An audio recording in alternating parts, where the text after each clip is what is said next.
Hallelujah. Thank you, Lord. Thank you, Lord. To our YouTube viewers, we pray, God, for you. We pray that we have been a blessing to your life. We pray that in some small way that we have helped you have a closer relationship with our Lord and Savior, Jesus the Christ. If you're looking for a church home or if you're just visiting Philadelphia, we welcome you to come over here to the Erie Avenue Baptist Church at 540 West Erie Avenue in Philadelphia, PA, where everybody is somebody and Christ is the head. Come on over here where the table is spread and the feast of the Lord is going on. Amen. Amen. So I'm thankful for the scripture that we read and you're hearing in Isaiah 26:3. And I want you to put a pin in that. But let's look at 2 Corinthians, the 10th chapter, and the 4th verse. 2 Corinthians 10:4, where it says, "For the weapons of our warfare are not carnal, but mighty through God, through the pulling down of strongholds." Let me read that again. "For the weapons of our warfare are not carnal, but mighty through God, through the pulling down of strongholds." We thank God for his blessed word, and we pray that he bless the hearts of those that have heard it. If I was to use a subject today, I would simply say, tearing down strongholds. Tearing down strongholds. When we look at our current state, and most of us become perplexed and vexed. Oftentimes, no matter who you're talking to, when they talk about number 45, they talk about the need to pull down some strongholds. When we consider the very things that our politicians are fighting over and the things that they are trying to take away from the community, we get vexed. Somebody say amen. When they talk about taking away certain entitlements, we get vexed. When they talk about taking away money that will be put aside for alternative programs for our children, we get vexed. When they talk about taking away money that will help with the stabilizations of families, we get vexed. But we need to pull down them strongholds. When we pray, we need to ask God to prick the hearts of those that are in places of leadership, that they might meet the needs of the people that put them in place. Y'all ain't hear what I said. See, they don't have no authority. God has all authority. And so we need to learn how to pull down the strongholds. See, when we talk to our politicians and we talk to our community leaders, when we talk to our religious leaders, we have to talk to them about how they can help in tearing down the stronghold so that we can build up a vital, strong, and healthy community. We have to tear down the strongholds in order to do that. In other words, there's some things that we need to do. We cannot be idle, we cannot be apathetic, and we cannot be complacent if we're going to tear down the strongholds. Y'all know we deal with strongholds on a regular basis. That's from external, but internally we deal with some strongholds. There's some stuff that bother us. There's some stuff that we're being bothered by. Some of us have some strongholds that we like to be torn down. Some of us look at our finances and say, "Lord, when is you going to tear down this wall? Fill up my bank account." Some of us dealing with some ailments. Strongholds that bind us down, restrict us. But we say, "Lord, can you remove this? Lord, can you tear this away so that I can move to and fro the way I like to move, that I would have the mobility of my limbs and I can hear clear and I can see clear." Because some of us, if we tell the truth, our vision is getting blurry. Maybe not y'all, but I woke up, y'all, Sister Rodnell seen me trying to read that book. I said, "I can't read nothing in this. I need to get back to mine. I got some large print." Strongholds in our lives that are binding us up. And as we consider these times that we live in, people, more specifically the children of God, we're seeking peace. We bound up with things that are trying to steal our peace. But I heard that in the midst of trying to get peace in the midst of our situations, to get peace in the midst of our service, to get peace in the midst of our conditions, we have to tear down some strongholds. Just think about it. The power of your thoughts is where many strongholds begins. I've learned that the enemy don't just attack you when you're awake, but he attacks you when you're asleep. He attacks you when he feels that you are vulnerable. Oh, y'all hear me say it all the time. Maybe y'all don't have no nightmares, but Pastor be having some nightmares. And I know it ain't nothing but the enemy. He like, yeah, you real strong when you're awake, but I'm going to get all up in your sleep and try to terrify. But even in my sleep, I call on Jesus. See, when you got a relationship, you can tear down the enemy's strongholds even when you're asleep. Somebody know what I'm talking about. Talk to my psychologist. I say, yeah, I understand it. I said, I have these dreams about fighting because I'm fighting everywhere I go. When we had a community meeting, we're fighting to try to provide a way and to get people to understand the necessity for people to come out so that we can be a powerful force to be reckoned with when we come before our political leaders so that we can bring services to the community. We're fighting, and when you're fighting to do the right thing, the enemy is trying to hold you back. And so I understand the attack. I understand the chase. He's chasing me because he can't catch me. Because I've learned how to tear down the strongholds. But I understand that the enemy loves to put thoughts into the believer's minds. And those thoughts, if meditated on, it produce strongholds, which produce feelings, which lands us into bondage. All because we listen to the devil more than our Heavenly Father. Now, I'm going to use a common stronghold here in this teaching as an example, which is the incorrect perception of who you are in Christ. There are many other strongholds out there, but this particular teaching will give you a general idea of how many strongholds are formed. And so that way we're not going to be that long. But here's how it works. Two voices are speaking. Satan like to come along and tell you, look at your sin. Look at what you used to be. Look at what you did 5 years ago.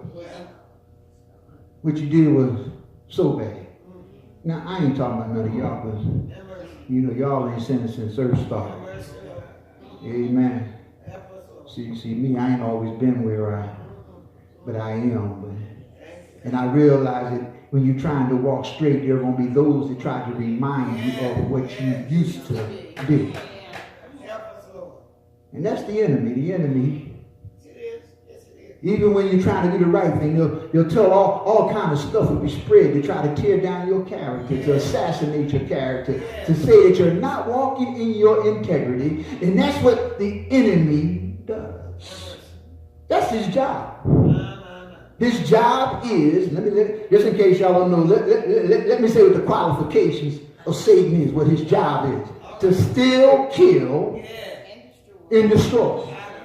And the children of God is not exempt. And people will remind you. We always say, they are watching us. And the more we say we love God, the more they're watching us to see if we love God. And so we got to be careful. There's people that tell you that you're a failure. There are people that tell you that you can't do this and you can't do that. There's people that will tell you that you can't make a difference. That's a trick of the enemy. But Jesus, through God's word, he tries to tell us that if you just turn to him, it don't make no difference what you did. Because he said you shall be forgiven. And not only will you be forgiven, he said, but your past will be forgotten. How do I know my? He said, because he said he's going to, as far as the east, he's going to turn into the sea of forgetfulness. I hinge on his promise.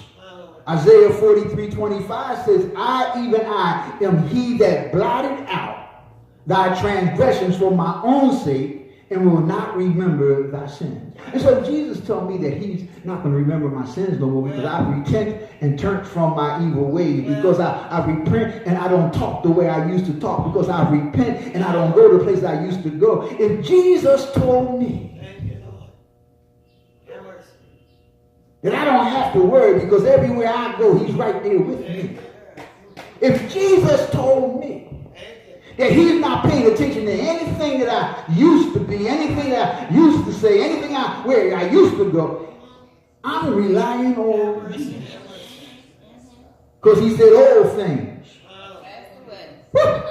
have passed away, and behold, all things. I'm a new creature. You're a new creature. Don't let nobody fool you. Don't let try to take you away from the privilege that God has already bestowed upon you. You are a new creature in Christ, and he puts a new word in your mouth. He makes you over. I don't know about y'all, but that's good news. But we see everybody in the church is not of the church. Yeah, y'all.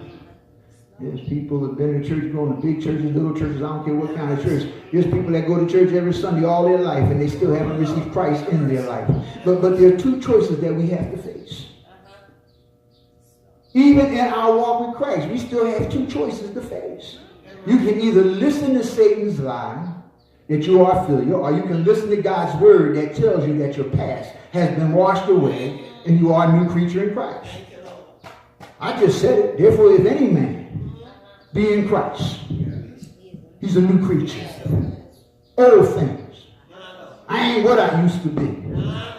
Now, I'll take it a step further. I'm better today than I was yesterday. Because every day he's perfecting me even the more.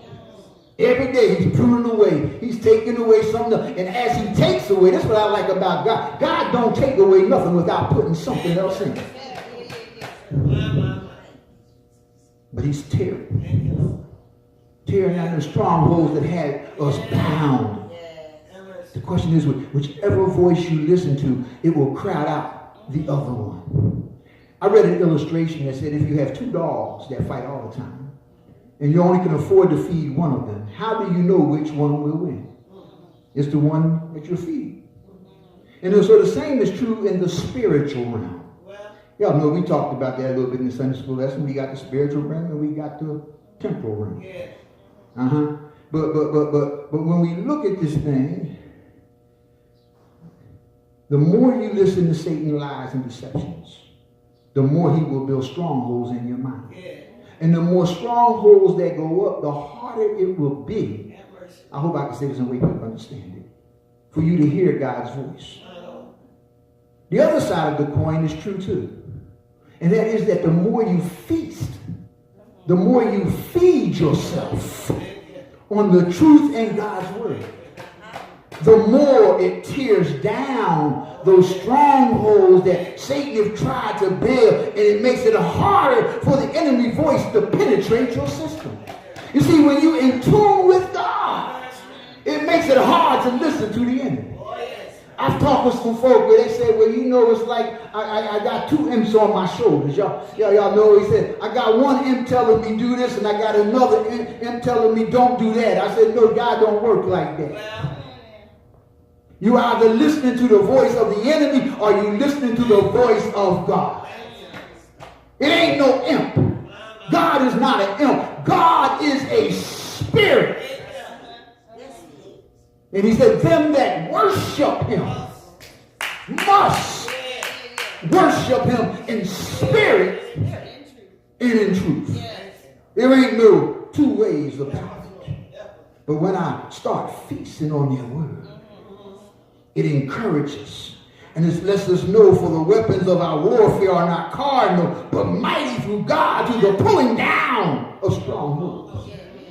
What are you saying, Pastor? Well, I say they cast down imaginations and every high thing that exalts itself against the knowledge of God, and bring into captivity every thought to the obedience of Christ, and having in a readiness to revenge all disobedience when your obedience is fulfilled. What I'm saying is that if you listen to Satan's lies, that you are a failure, he will continue to feed you that lie. And it will grow, and it will fester, and it will become a stronghold. A lie that is believed or incorrect is incorrect thinking. Your feelings are quite often a direct result of your thoughts. If you think you are, that's what you become. If you think that you can't make a difference, you'll never do anything to make a difference. It's like a person that say their vote don't count. And we have to remind them that every vote counts. We got to remind them of the mindset of the politicians and let them know, when you start talking about service, the politicians, they go to the book. And when they look in the book and they look at the numbers, and if your numbers don't impact whether they have a seat to fill, then they don't have to render no services. But when they start seeing them numbers, and them, they know them numbers will have an impact on whether or not they be put in office, they're going to try to make sure you have some services. Well, ain't that right? God said, all of us being many, I like that, are one. And so all we got to do is assemble ourselves with the household of faith. And God gives us power to do some things that others can't do. We're a small church, but yet we are part of the community. You got some larger churches where the people don't even know nobody from the church, not even the pastor. All over Germany, all over down here, we got churches, and I can't even get them to come to a community meeting. I can't get them to come to a coalition meeting. And the church should be the catalyst that the community moves through. We are God's working organism. And we've gotten away from what we are proposed to do. I ain't talking about us because we do what we're supposed to do. But just think, all these churches, even in this small area, we got like about a dozen churches just in a one block area. Might have more than a dozen churches. What happens if we really submitted ourselves to the community? And what change would take place? That's what I'm talking about. Tearing down. We have the power to tear down strongholds. It's not about just coming and worshiping God. God, I love you. Just, tell God how much we adore him. Then we go out. We ain't thinking about this dying world. We have a responsibility as the children of Christ to go out into that world and help people and encourage people and support people and empower people and enable people so they can tear down the strongholds that they're confronted with. And how do you do that? Well, if you listen to your Heavenly Father who is speaking truth to you through his word, you'll begin to tear down the strongholds in your life. See, because you can't tear down the strongholds in somebody else's life until you start taking down the strongholds. If I'm not healthy, I can't help nobody. See, I got to be made whole first so that I can help you become whole. But otherwise, you're looking at me and you saying, well, you raggedy. What can you do for me? And I ain't talking about raggedy as the way you dress. Some of us are just raggedy. I'm talking about church folk. Now, I hope I ain't talking about nobody here. But if I am, just say ouch and just keep it moving. It's all right. But the world is looking at us. And we have to have our ears in tune and our hearts in tune with God. You see, when you meditate on the truth and God's word, it will become part of you. And before long, you'll be feeling different simply because you are exchanging lies of the devil for the truth of God. We got to have that discernment How do we get that discernment? By spending time with God, and it's through the Holy Spirit that we have discernment of that which is right and that which is wrong. Y'all know, I should have went with my first thought. The Spirit was talking to us. We did something that didn't work out. And then we said, I should have did it the other way. That first way I was thinking about doing it, maybe I should have did it that way. Being in tune with God. When you believe that your sins are forgiven, you can then allow your conscience to be cleansed from dead works by the blood of Jesus. Hebrews 9:14 say, how much more shall the blood of Christ, who through the eternal Spirit offered himself without spot to God, purge your conscience from the dead works to serve the living God. Moving from one place to another. Lord, use me. Lord, teach me what to say. Lord, help me see the world through your eyes. Help me, God. Because then we have a practical example. Let me show you how many believers end up feeling like losers. Guilty ridden by their past. It all starts with a single voice of the condemnation from the enemy. Satan, through his network of evil spirits. That's how Satan speaks to people. Since Satan can't be everywhere at once, he sends out his workers to touch each and every one of our lives. But I'm so glad that I serve an ever-present God. I'm so glad that Satan can't do nothing to me without first getting permission from God. You see how that works? When you're rooted in Christ, you can tell the devil he's a liar. Because you see the lie for what it is. Do I got a witness here? You see, when you begin to listen to God's voice and agree with God's voice, then God will do a new thing in you. They did sin and they did fail, but instead of looking at the solution, which is repentance and in the blood of Jesus, which washes away sin, they continue to listen to the enemy who keeps reminding them of their past. And as they continue to do this, strongholds are being formed. And a stronghold is incorrect thinking pattern based on lies and formed in deception. And we got to realize that once a stronghold is in place, the person naturally thinks of their past instead of focusing on the fact that their past has been forgiven and wiped away. But we got to remind them that Jesus came to wipe away their sins. Amen, somebody. You see, they believe that they are a failure instead of believing the truth of God's words, which tells them that they have been forgiven, they have been washed clean, and even God himself has chosen to forget their dirty past. Some people don't believe that God forget his past, but we got to help them tear down that stronghold. There are people that when you talk to them, they say, well, I got to get myself together before I can come. I got to put this off. I got to put this away. I got to stop doing this. And we got to tell them, it ain't even that deep.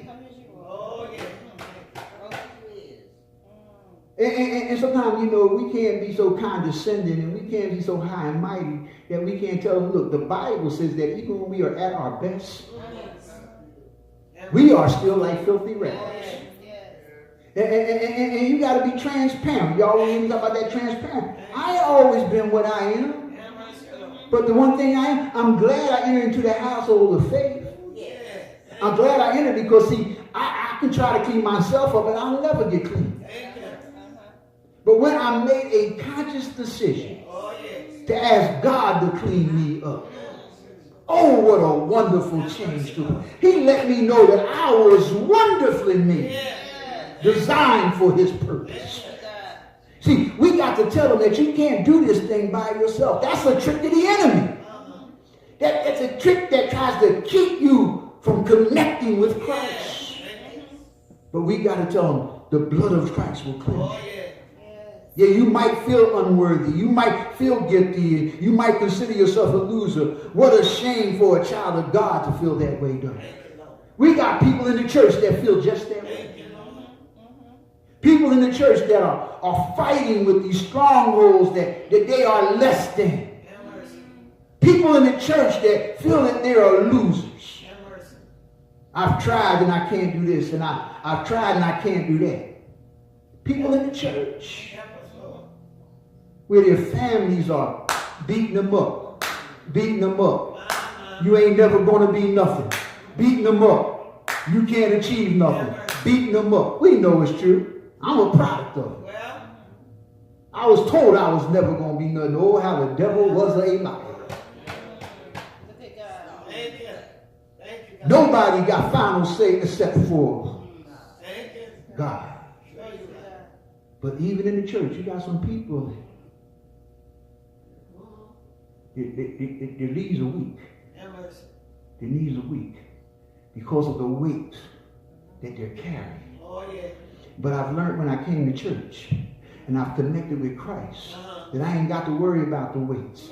Because he said, come unto me all ye that labor and heavy laden, and I will give you rest for your soul. He told me I ain't have to carry them burdens. He said, cast all your cares upon me because I care for you. See, we got to realize that there's some tools in place. And people say, well, I'm talking about saints now. And I ain't even talking about the world. I'm talking about saints now. Well, see, I ain't where you at. No, you ain't got to be where I'm at, but you got to be where he's at. Because all of us are on different levels of maturity. We're on different spiritual levels. But we have to understand that once we are in the body of Christ, we are made in his image. I wish I could say that in the way a dying man could hear it and obtain life. What I'm saying is that your thoughts can affect how you feel.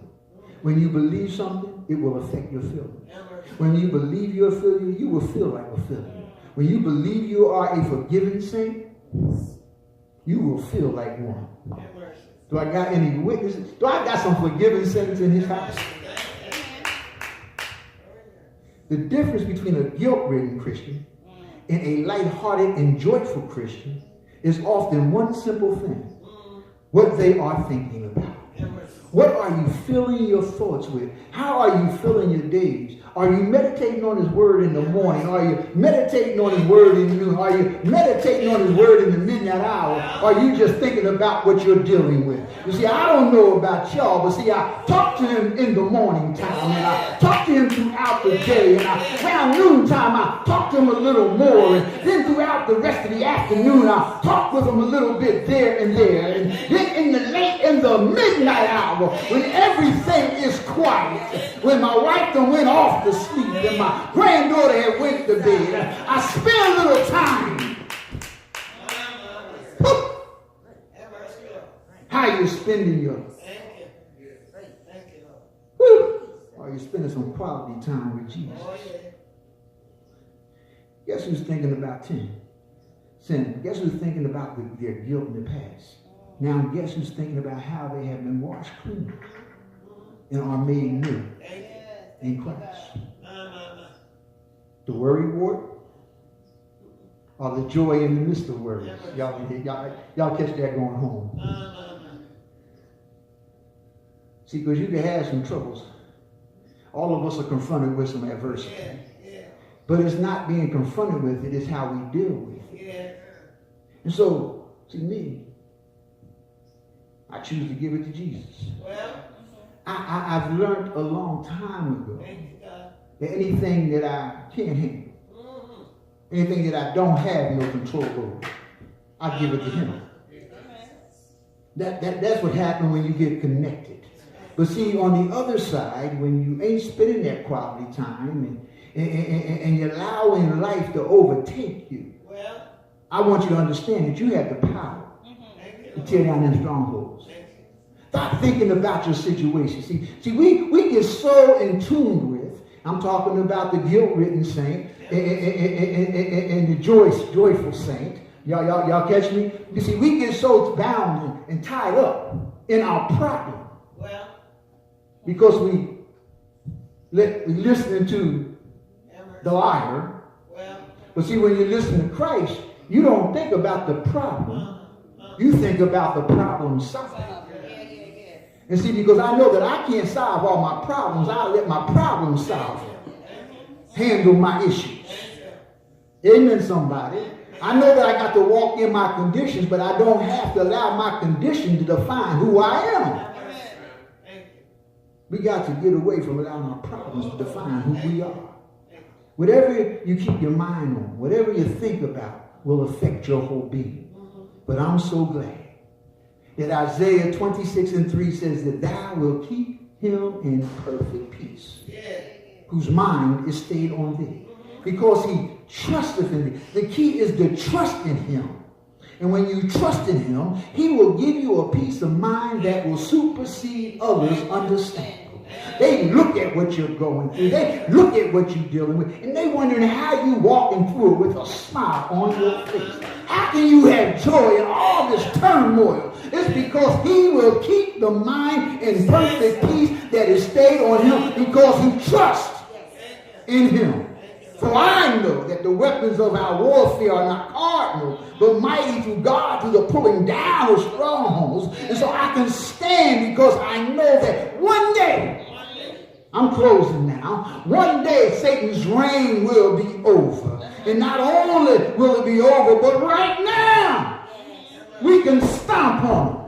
Because Jesus already given us the power. He's given us the power to tear down the strongholds of the enemy. He's given us the power to cast out demons. He given us the power to trample on the serpent head. He's given us power to touch and heal. He's given us the power.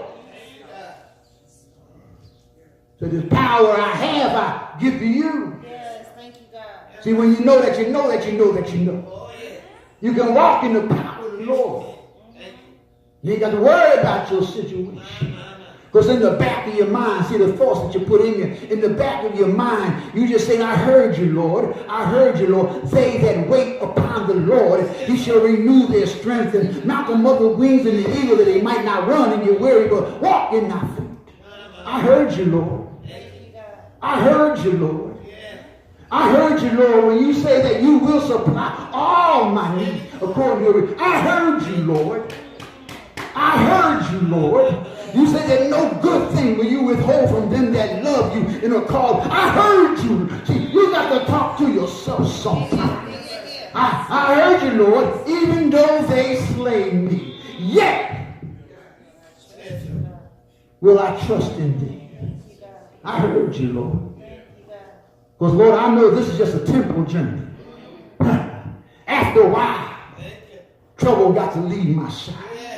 I heard you, Lord, when you told me that man that is born of a woman had but a few days and may be full of trouble.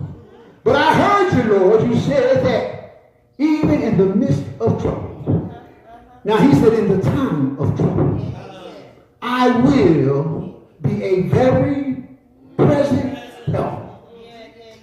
Now, who wouldn't serve a God knowing that if I just keep my thoughts in tune with his thoughts, shut out the thoughts of the enemy, and tune myself with him, one day that same Jesus who died on Calvary cross, that same Jesus who was buried in a borrowed grave, that same Jesus who early Sunday morning got up with all power in his hand, that same Jesus who ascended back to heaven, sitting at the right hand of God, interceding for you and me right now.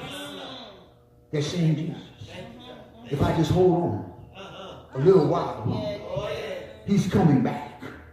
And I don't know about y'all, but I want to be in that number that no man can know. But until he come back, I'm asking God to give me the wherewithal, give me the boldness to stand flat no matter where I'm at and tear down the strongholds. What about you? What about you? What about you? I just wanted to come encourage you today and let you know you got power. You got power to tear down the strongholds. Don't worry about what they say. Don't worry about what they do. Rest wholly in Christ. And when you feel yourself slipping, every now and then, I can hear faith saying, Lord Jesus, help me. I'm talking about an 8-year-old. Now, for an 8-year-old to say,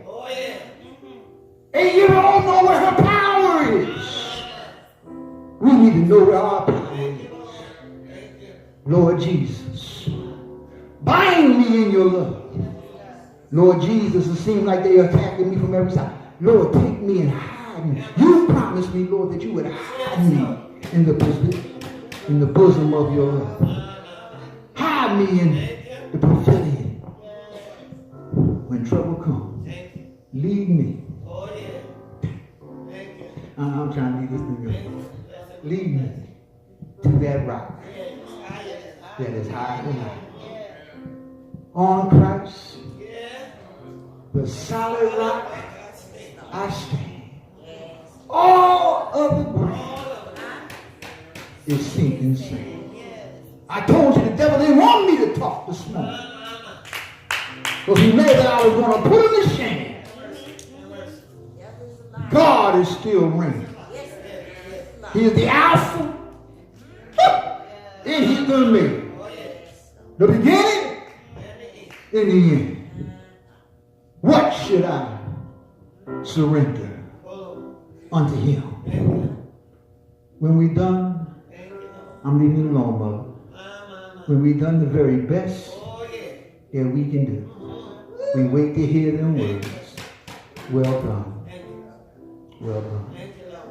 My good and faithful. God bless you. God bless you. And may heaven forever smile upon you. Even now, the door stands